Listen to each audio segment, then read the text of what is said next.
بعض خواتین کی جب بچے کی ولادت ہو جاتی ہے تو وہ اپنے آپ کو 40 دن تک ناپاک سمجھتی ہے، اور وہ جس گھر میں ہے اس گھر کو بھی ناپاک سمجھتی ہے۔ جب اس کو 40 دن پورے ہو جاتے ہیں تو پورے گھر کو دھویا جاتا ہے، پورے کپڑے وغیرہ بستر ہر ایک چیز کو دھویا جاتا ہے، یہ سمجھ کر کہ یہ چھوت کا گھر ہے، جبکہ اسلام میں چھوت چھات منع ہے، چھوت چھات ہے ہی نہیں۔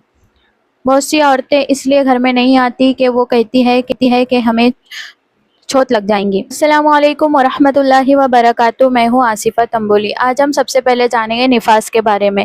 نفاس اس خون کو کہتے ہیں جو عورت کی ڈیلیوری کے بعد آتا ہے، اس خون کو نفاس کہتے ہیں۔ جس طرح سے حیض والی عورت پر نماز معاف ہے اور رمضان کے روزے فرض نہیں ہے، بعد میں اس کی قضا لازم ہے، اور وہ مسجد میں نہیں داخل ہو سکتی، قرآن نہیں پڑھ سکتی، قرآن کی تلاوت نہیں کر سکتی۔ اسی طرح سے نفاس والی عورت پر بھی نماز معاف ہے، اور وہ قرآن نہیں چھو سکتی، قرآن کو پڑھ نہیں سکتی، مسجد میں داخل نہیں ہو سکتی، اور رمضان ہے تو رمضان کے روزے نہیں رکھ سکتی، مگر رمضان کے روزے رمضان ختم ہونے کے بعد اس کی قضا اس پر لازم ہے۔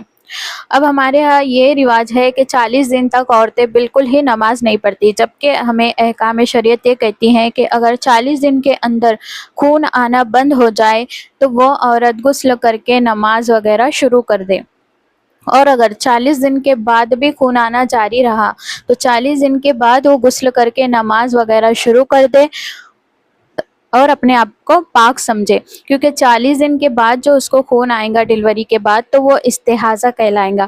اس میں وہ نماز بھی پڑھ سکتی ہے، قرآن بھی پڑھ سکتی ہے، خانہ کعبہ کا طواف بھی کر سکتی ہے، مسجد میں بھی داخل ہو سکتی ہے۔ تو یہ تھے نفاس کے کچھ احکام۔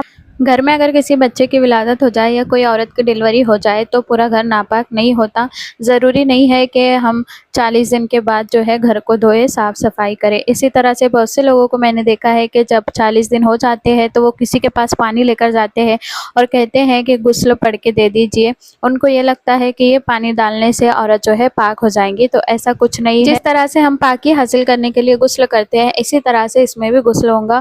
کوئی غسل کا پانی پڑھ کر لانا اور اس کو اپنے اوپر ڈالنا یہ واجب نہیں ہے، یہ سراسر غلط ہے۔ اگر آپ کو ویڈیو پسند آئے تو اس کو ضرور اپنے فرینڈس کے ساتھ میں شیئر کیجئے، اپنی بہن بیٹیوں کے ساتھ میں شیئر کیجئے، اور جاننے کے لیے اس پیج کو فالو کیجئے۔ السلام علیکم ورحمۃ اللہ وبرکاتہ۔